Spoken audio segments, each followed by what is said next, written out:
Praise the Lord. आज हम बुजुर्गों के विषय में बात करने जा रहे हैं। मेरे प्यारो, परमेश्वर ने इस दुनिया में काफ़ी लोगों को बुजुर्ग अवस्था में रखा है। काफ़ी लोग बुजुर्ग अवस्था की ओर आगे बढ़ रहे हैं और ऐसे हालातों में हमें इनके बारे में ज़्यादा समझना ये हमारी मसीह लोगों की जिम्मेदारियाँ है। पुराने चावल बहुत स्वादिष्ट होते हैं, वैसे ही बुजुर्ग हमारे परिवार के लिए, हमारे जीवन के लिए बहुत मायने रखते हैं। उनका अपना अनुभव, उनका बिताया हुआ जीवन हमारे लिए काफ़ी मायने रखता है। पर इन दिनों जब हम देख रहे हैं कि ये महामारी विकराल रूप ले रही है, सब जगह फैल रही है, परिवारों में लोग डरे हुए हैं, ये सोचते हैं कि मेरे घर में जो बुजुर्ग रहते हैं उनका क्या होगा, कहीं उनकी वजह से हमें परेशानी ना आ जाए। तो कई घरों में ऐसा हो रहा है कि कई जवान, कई परिवार के लोग बुजुर्गों को अनदेखा कर रहे हैं और कई घरों में ऐसा हो रहा है कि बुजुर्गों को खुद एक डर लगा हुआ है कि यदि मुझे कुछ हो गया तो मेरा परिवार क्या मेरे साथ रहेगा, मेरी मदद करेगा या फिर मुझे निकाल देगा। काफी भयभीत में हमारे बुजुर्ग हैं और जवानों को अपना अलग डर है। दोनों लोगों को डर है, जवानों को भी है और बुजुर्ग लोगों को भी काफी डर है। हम आज देखेंगे कि बाइबल की सलाह दोनों के लिए क्या है। दोनों के लिए सलाह बाइबल की। हम ये सीरीज में 2 भाग बनाएंगे। पहला भाग जो होगा ये आज का, हम बुजुर्गों के लिए बना रहे हैं ताकि बुजुर्गों को ये बात समझ में बहुत अच्छे से आए, परमेश्वर उनसे कितना प्यार करता है। और उसके बाद दूसरे भाग में हम देखेंगे कि परमेश्वर जवानों को क्या सलाह देता है। पर आज हम देखेंगे परमेश्वर बुजुर्गों को क्या सलाह देता है। आप निकालेंगे यशायाह नबी की पुस्तक अध्याय 46 और वचन 4, आइज़ाया चैप्टर 46 एंड वर्स 4, जहां ऐसा लिखा है, तुम्हारे बुढ़ापे में भी मैं वैसा ही बना रहूंगा और तुम्हारे बाल पकने के समय तक तुम्हें उठाए रहूंगा। मैंने तुम्हें बनाया और तुम्हें लिए फिरता रहूंगा। परमेश्वर कहता है, तुम्हारे जवानी के दिनों में जैसा मैं तुम्हारे साथ चलता था, तुम्हारे बाल पकने के समय, तुम्हारे बुढ़ापे के समय भी मैं तुम्हें उठाए रहूंगा और मैं तुम्हें लिए फिरूंगा। परमेश्वर बुढ़ापे में भी जवानी जैसा व्यवहार करूंगा ये बात करता है। क्या आप सुन रहे हैं? परमेश्वर आपके साथ है। जवानी जैसा व्यवहार, जैसा जवानी में परमेश्वर आपको कभी नहीं छोड़ा, वैसा इस बुढ़ापे में परमेश्वर आपको कभी न छोड़ने की प्रतिज्ञा करता है, वादा करता है, मैं तुम्हें लिए फिरूंगा। हमारे प्रिय बुजुर्ग, आप बहुत स्पेशल हैं, आप बहुत खास है। जब परमेश्वर अपना वादा आपके विरोध में नहीं रखता है, वो आपके साथ रखता है अपने वादे को, और ये वादा करता है कि मैं तुम्हें लिए फिरूंगा, तो आप बहुत खास है। अपने आप को ये बोलना बंद करें कि सब लोग मेरा इनकार कर रहे हैं, सब लोग मुझे अनदेखा कर रहे हैं और मेरी कोई सुन नहीं रहा है, लेकिन परमेश्वर आपकी सुन रहा है। परमेश्वर का वादा आपके लिए है, जैसा मैं जवानी के साथ आपके साथ रहा, वैसा प्रभु कहता है मैं अभी भी इस बुढ़ापे में भी मैं आपके साथ बना रहूंगा। हमारे प्रिय बुजुर्गों, आप सचमुच बहुत खास है और परमेश्वर ने आपको इस अवस्था में, इस उम्र में बहुत खास उद्देश्य के साथ रखा गया है। और एक वचन पढ़ेंगे, समझने का प्रयास करेंगे। भजन संहिता 71, साम 71 हम लोग निकाल ले और उसका पढ़ेंगे हम लोग 9 वचन और 18 वचन। साम 71 वर्स 9 एंड वर्स 18। ऐसा लिखा है 9 वचन में, बुढ़ापे के समय मेरा त्याग ना कर, जब मेरा बल घटे तब मुझको छोड़ ना दे। दाऊद प्रार्थना कर रहा है कि जब मैं बूढ़ा हो जाऊं तो मेरा त्याग ना करना प्रभु, और जब मेरा बल घट जाए, जब मैं कमजोर पड़ जाऊं तो मुझे छोड़ना नहीं। अब वो क्या कहता है, 18 वचन में सुनेंगे। वो कहता है, इसलिए हे परमेश्वर, जब मैं बूढ़ा हो जाऊं और मेरे बाल पक जाए तब भी तू मुझे ना छोड़, जब तक मैं आने वाली पीढ़ी के लोगों को तेरा बाहुबल और सब उत्पन्न होने वाले को तेरा पराक्रम सुनाऊं। दाऊद प्रार्थना करता है कि मुझे नहीं छोड़ जब तक मैं बूढ़ा ना हो जाऊं। लेकिन एक विशेष बात सुना आपने, क्या लिखा है? वो कहता है मेरे बाल पक भी जाए तब भी मुझे ना छोड़, कि जब तक ये बहुत खास बात है, जब तक मैं आने वाली पीढ़ी के लोगों को तेरा बाहुबल और सब उत्पन्न होने वाले को तेरा पराक्रम सुनाऊं। मेरे प्यारो, बुजुर्गों की एक बहुत ही खास और बहुत बड़ी जिम्मेदारी परमेश्वर बता रहा है कि आने वाली पीढ़ी को परमेश्वर का वर्णन करना है। आने वाली पीढ़ी को परमेश्वर के विषय में जानकारी देना है। जब तक मैं आने वाली पीढ़ी को तेरा वर्णन ना करूं प्रभु, तब तक तू मुझे ना छोड़, बुढ़ापे में मुझे ना छोड़। मैं बुढ़ापे तक तेरी कथा, तेरा सुसमाचार, तेरे विषय में मैं जानकारी अपने आने वाली पीढ़ी को दिया करूंगा। क्या आप जानते हैं, आप पहली बात बहुत खास है। प्रभु ने वादा किया, जैसा मैं जवानी में तेरे साथ बना रहा, तुझे लिए चला, मैं अभी भी बुढ़ापे में तुझे लिए चलूंगा। आप बहुत खास है। क्या आप जानते हैं, हम बुजुर्ग, आप जो बुजुर्ग है, आप बुजुर्ग क्यों हैं? क्यों इस अवस्था में प्रभु ने रखा है? क्योंकि आपके ऊपर परमेश्वर ने एक बहुत खास जिम्मेदारी रखा है कि आने वाली पीढ़ी के लोगों को परमेश्वर का वर्णन करना।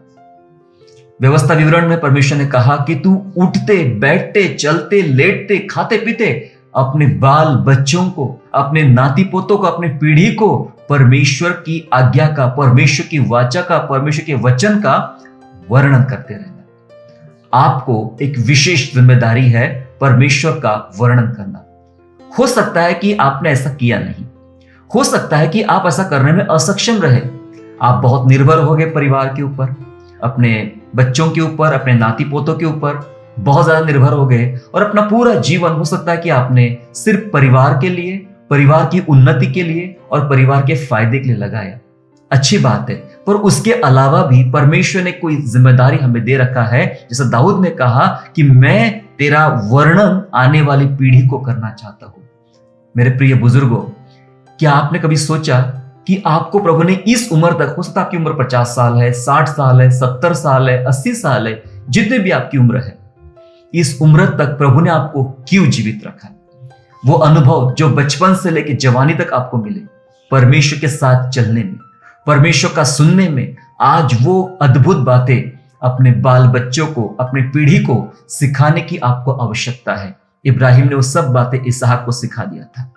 बाइबल में ऐसे कई लोगों को देखते जो बुजुर्ग अवस्था में तो आए, लेकिन आते आते उन्होंने अपनी पूरी जिम्मेदारियां पूर्ण कर दिया था। अपने परिवार को परमेश्वर के प्रेम या परमेश्वर की सच्चाई के विषय में सचमुच बहुत अच्छे से उनको बता दिया था।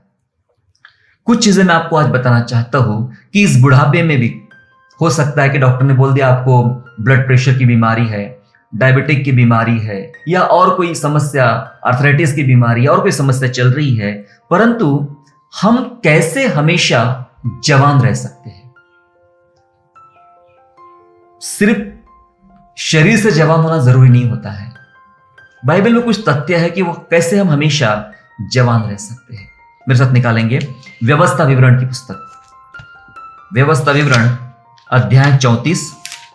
मैं कोई मेडिसिन आपको नहीं बता रहा हूं कि किस प्रकार आप बुढ़ापे में भी जवान रह सकते हैं, लेकिन बाइबल की कुछ मेडिसिन मैं आपको आज चर्चा करना चाहता हूं। व्यवस्था विवरण ड्यूटरोनोमी चैप्टर 34 एंड वर्स 7, जहां ऐसा लिखा है, मूसा अपनी मृत्यु के समय 120 वर्ष का था। आज 120 साल में लोग एकदम बूढ़े हो जाते हैं, गल जाते हैं, सब लोग उनके सेवा में आगे पीछे घूमते हैं। वैसे 120 साल बहुत ही नहीं के बराबर लोग जीते हैं, पर दूसरे देशों में पाए गए, जापान में वगैरह पाए गए इतने जीने वाले लोग। लेकिन हम मूसा की बात कर रहे हैं। मूसा के विषय में लिखा है कि मूसा अपनी मृत्यु के समय 120 वर्ष का था, परंतु ना तो उसकी आंखें धुंधली पड़ी और ना उसका पौरुष घटा था। क्या राज है? क्या राज था मूसा के 120 साल में? वो बूढ़ा हो जाता व्यक्ति, तब भी उसकी आंखें धुंधली नहीं पड़ी और उसका पौरुष नहीं घटा। उसकी क्या वजह है? उसकी वजह यह है कि जब हम परमेश्वर की संगति में अपने साल बिताते हैं, परमेश्वर की संगति में अपने साल बिताते हैं, तो आप हमेशा जवान रहेंगे। Praise the Lord. सारे बुजुर्ग अपने जगह उछल पड़े और कहे प्रेज द लॉर्ड। यस, क्योंकि परमेश्वर की संगति में मूसा ने अपना जीवन परमेश्वर की संगति में बिताया। आप जानते हैं 40-40 दिन वो परमेश्वर के साथ बैठता था। कितना लंबा समय उसने प्रभु का सुनने में बिताया, सीखने में बिताया। बाइबल कहती है कि अपने ससुर के घर वो 40 साल तक सिर्फ भेड़ बकरी चराते रहा, ससुर के साथ रहा। सीखने में, कुछ बात सीखने में 40 साल लग गए उसको। हम मूसा के जीवन में 40 साल के 3 अलग अलग पार्ट्स को देखते हैं, पर 120 साल में ना उसकी आंखें धुंधली पड़ी, ना उसका पौरुष घटा। आप और मैं यदि परमेश्वर के साथ अपना समय बिताए, परमेश्वर के साथ अगर हमने अपने साल बिताए हैं, है ना, बाइबल कहती है जवान अपनी जवानी की अभिलाषा मगन रहे, पर याद रख तुझे इस बात का न्याय देना पड़ेगा। हमने अपनी जवानी कैसे जी, हमने अपना किशोर अवस्था कैसे जी, हमने अपना बचपन कैसे जिए, हमें याद करने की जरूरत है। क्या हमने परमेश्वर के साथ चले, परमेश्वर के साथ हम लोग बने रहे, परमेश्वर की सुने, अपनी जवानी की दिनों में प्रभु की सुने। यदि हमने सुने, यदि हम प्रभु के साथ चले, तो आज आपकी उम्र 60 साल हो, 70 हो या 100 हो, आप अपने आत्मिक जीवन में, अपने भीतर में जवानी को महसूस करेंगे। यस, मैं जवान हूं। अपने आप को आज आदेश देना शुरू करें कि मैं जवान हूं, मैं प्रभु की संगति में हूं। तरुण तो थकते श्रमित हो जाते हैं, लेकिन जो यहोवा की बात जोहते हैं वे प्रतिदिन, यस, इस बुढ़ापे में भी वो नया बल प्राप्त करते चले जाएंगे। हालेलुया। यस, प्रभु की स्तुति हो कि प्रभु आपको हमेशा जवान रखने की बात करता है अगर आपने अपना समय परमेश्वर की संगति में बिताया है। दवाइयों से नहीं, खान पान से नहीं, परमेश्वर के साथ बिताए हुए समय से परमेश्वर हमारे मन, मस्तिष्क को, दिमाग को, आत्मा को और शरीर को भी जवान बना सकता है, जो मूसा के विषय में बाइबल कहती है। कई बार ऐसा होता है कि हम दूसरों पर बहुत निर्भर हो जाते हैं। अक्सर मैंने बुजुर्गों को देखा हो, रास्ते पे साइकिल रिक्शा चला रहे हैं, होटल में काम कर रहे हैं, बहुत तकलीफ भरा मेहनत वाला काम कर रहे हैं, और वे हमेशा दूसरों पर निर्भर होते हैं। मैंने कई ओल्ड एज होम में विजिट किया और पूछा कि भाई क्या बात है कि आप यहाँ आ गए, आपने अपना जीवन इतना अच्छा जिया होगा। कई लोगों ने बताया कि मेरे तो 3 बेटे हैं, 4 बेटियां हैं, ये है, वो है, मेरी संपत्ति है, मेरी प्रॉपर्टी है, मेरी खेती है। पर ऐसा क्या हुआ? उन्होंने कहा कि ऐसा यह हुआ कि जब से हम दूसरों पर निर्भर हो गए, अपने बाल बच्चों पर निर्भर हो गए, अपने परिवार पर निर्भर हो गए, उन्होंने हमें कहीं का नहीं रखा। मैं आपको एक छोटा उदाहरण बताना चाहता हूं। एक गरीब इंसान था, बुजुर्ग था, गरीब था, और वह सर्दी का मौसम था, ठंड का मौसम था, जाड़े का महीना था, और वो पतला कुर्ता उसके पास था, एक पतला कुर्ता, पतले कपड़े का कुर्ता, और पतली धोती उसके पास थी, और वो पहनकर जाड़े के महीने में उघाड़े में बैठा करता था। और वो राजमहल के सामने बैठा था, और राजा वहां से गुजरा, और राजा ने इस गरीब व्यक्ति पर ध्यान दिया कि इसने बहुत ही पतला कपड़ा पहना है और बहुत पतली धोती पहनी है, और ठंड से बहुत हिल रहा है, बहुत ठंड उसको लग रही है। राजा ने उसको पूछा कि क्या बात है भाई कि आपने गर्म कपड़े नहीं पहने, आप इतनी ठंड में इतना पतला कुर्ता और पतली धोती पहन के बैठे हुए हो? उस बुजुर्ग व्यक्ति ने जवाब दिया, मैं कई सालों से, मेरे पास तो बस यही है, यही पतला कुर्ता पतली धोती मेरे पास है। मैं बहुत वर्षों से, मैंने बहुत सारे ठंड के महीने ऐसे ही गुजारे, क्योंकि मेरे पास दूसरे गर्म कपड़े नहीं है, मैं ऐसा ही सह लेता हूँ, चला लेता हूँ। तो राजा ने कहा, नहीं, ये सही नहीं आपके लिए, मैं अभी राजमहल के अंदर जा रहा हूँ और आपके लिए गर्म कपड़े भेजता हूँ, और आप इसको जरूर पहनना और ठंड से अपने आप को बचाए रखना। बुजुर्ग ने कहा, ठीक है महाराज। और राजा अंदर चले गए। जैसे महाराज राजमहल के अंदर चले गए तो अपने कामों में व्यस्त हो गए। कई लोगों ने काम बताया, सर महाराज ये काम था, आज वो काम था, ये ऐसा हुआ वैसा हुआ। कामों के सिलसिले में महाराज ये भूल गए कि बाहर एक व्यक्ति बैठा हुआ है, गरीब व्यक्ति, उसके लिए गर्म कपड़े भेजना है, और महाराज भूल गए। सुबह हो गई। जब सुबह हुई तो एक पहरेदार दौड़कर राजा के पास आया कि महाराज बाहर एक बूढ़ा आदमी मरा पड़ा हुआ है, और जमीन पे उसने कुछ संदेश लिख के रखा है। तो बोले, क्या लिखा? संदेश ये लिखा है कि महाराज मैंने आप पर अपेक्षा किया और उस कारण मैं अपनी जान गवा बैठा। आप सुन रहे? मैंने आप पर अपेक्षा किया और मैं अपनी जान गवा बैठा, क्योंकि अब तक जितने साल मैंने गुजारे ये ठंड में, ये पतली धोती और पतले कुर्ते में मैं ठंड को सहता था, पर अचानक आपने कहा कि गर्म कपड़े भेजूंगा, और वो आशा, वो अपेक्षा मेरे अंदर जाग गई, और मुझे रात भर इसी इंतजार में था कि महाराज आएंगे और मुझे गर्म कपड़े देंगे, और वो लालच या वो अपेक्षा ने मेरी जान ले ली और मैं मर गया। मेरे प्यारो, अब तक वो बुजुर्ग व्यक्ति किसी पर निर्भर नहीं था, इसलिए पतली धोती और पतले कुर्ते में भी उसने अपनी पूरी जिंदगी, ये ठंड का महीने कितने सारे साल ऐसे निकाले होंगे, पर आज महाराज पर, राजा पर निर्भर हो गया और राजा भूल गया, और उस कारण वो व्यक्ति अपनी जान गंवा बैठा। हमें दूसरों पर निर्भर होने से ज्यादा अच्छा है कि हमें अपने आप को सबल बनाना होगा। हमें निर्भर नहीं होना है। दूसरों पर निर्भर होना हमें समय से पहले बूढ़ा बना देता है। हमें दूसरों पर निर्भर नहीं होना चाहिए। हम अपने अवस्था में, इस चाहे जो भी आपकी उम्र हो, इस समय आप ऐसा कुछ प्रयास करें कि आप सबल हो, खुद पर आप निर्भर हो सके, क्योंकि जिसके साथ परमेश्वर है उससे बड़ी मदद किसी से नहीं मिल सकती है। परमेश्वर हमारा मददगार है, परमेश्वर हमारा रक्षक है। इसलिए अपने आप पर, मतलब दूसरों पर निर्भर होना छोड़ दीजिए, अपने आप पे, अपने पैरों पर अपने सबल होना सीखे। और जरूर मेरा विश्वास है कि परमेश्वर हर बुजुर्ग की सहायता कर सकता है, जिसने इस दुनिया में भेजा। इसलिए नहीं कि आप दूसरों पर निर्भर हो जाए, इसलिए भेजा कि परमेश्वर पर निर्भर हुए, और परमेश्वर आपको समय समय पर बुद्धि देगा और आपको सबल बनाएगा। कई बार हम अपनी आशा खो बैठते हैं, अपने जीवन में बहुत सारी आशाएं खो बैठते हैं। मैं कुछ बात बताना चाहता हूं आपको, शायद ये बात आपको बहुत ज्यादा उत्साहित करेगी। लूका रचित सुसमाचार में हम चलेंगे। आप अपने बाइबल से निकाल लेंगे नया नियम में, लूका रचित सुसमाचार अध्याय 2 चैप्टर 2 एंड वर्स 36 एंड 37। लूका रचित सुसमाचार अध्याय 2 उसका 36 वचन और 37 वचन, जहां ऐसा लिखा है, और अशेर के गोत्र में से हन्ना नाम फनुएल की बेटी एक भविष्यवक्तिन थी। वह बहुत बूढ़ी थी और ब्याह होने के बाद 7 वर्ष अपने पति के साथ रह पाई थी।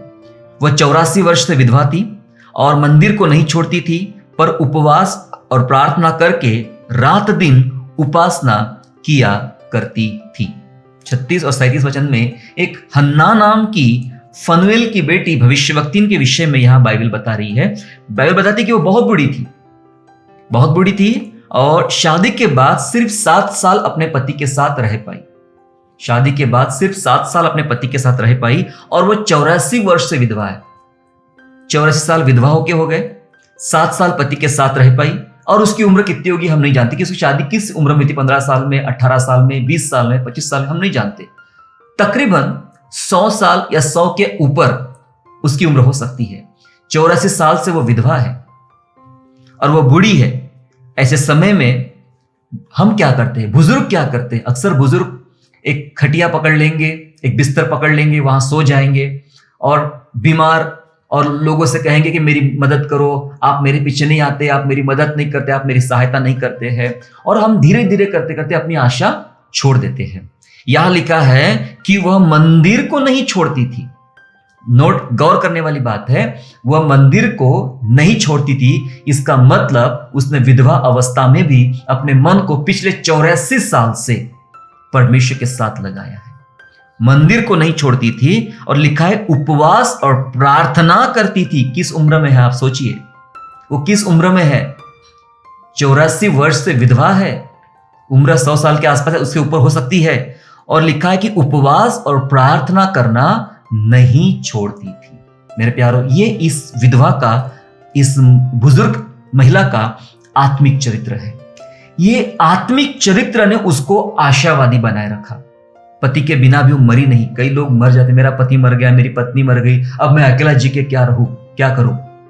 मंदिर को नहीं छोड़ती थी, मतलब परमेश्वर को नहीं छोड़ती थी। उपवास प्रार्थना करती थी, मतलब उसका चरित्र कितना उसका आत्मिक था। आशावादी बनी रही परमेश्वर के साथ। जब हमारा चरित्र परमेश्वर को अच्छा लगता है, तो निश्चय परमेश्वर हमारे भीतर कई सारी आशाओं को भर देता है। हम आशावादी बने रहेंगे। अपने अंदर आशा निर्माण करें, प्रभु का भवन ना छोड़े, प्रार्थना करना, उपवास करना, प्रभु की संगति में बैठना कभी ना छोड़े। परमेश्वर को, संसार को, इस परिवार को बुजुर्गों की आवश्यकता है। हमें बहुत मकसद के साथ परमेश्वर ने बुजुर्गों को रखा है। मेरे प्यारों, कई बार हम इतने निराश हो जाते हैं, हमारे कई बुजुर्ग निराश हो जाते हैं कि भाई मैं तो खो चुका।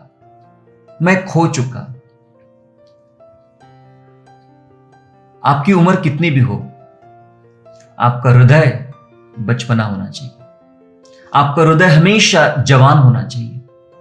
एक बचपन का हृदय आपके अंदर होना चाहिए, किशोर अवस्था का हृदय, खेलना कूदना नाचना, एक्साइटेड होना हर चीज के प्रति, यह होना चाहिए। उम्र को अपने जीवन पर, अपने स्वभाव पर और अपने मन पर हावी ना होने दे। तरोताजा होने के लिए क्या करें?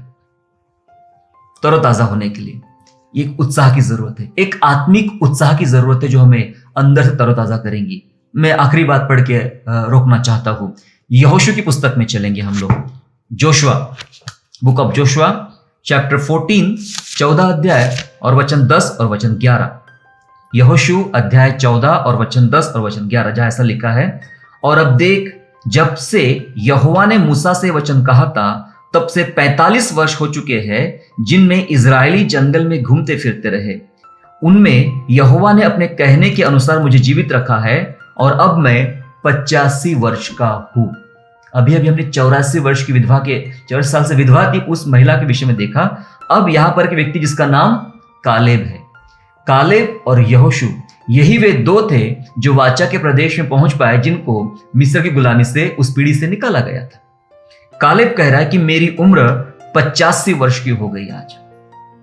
45 साल का अनुभव बता रहा वो, और कहता है, अब सुनिए बहुत मजे की बात, जितना बल मूसा के भेजने के दिन मुझ में था उतना बल अब भी मुझ में है।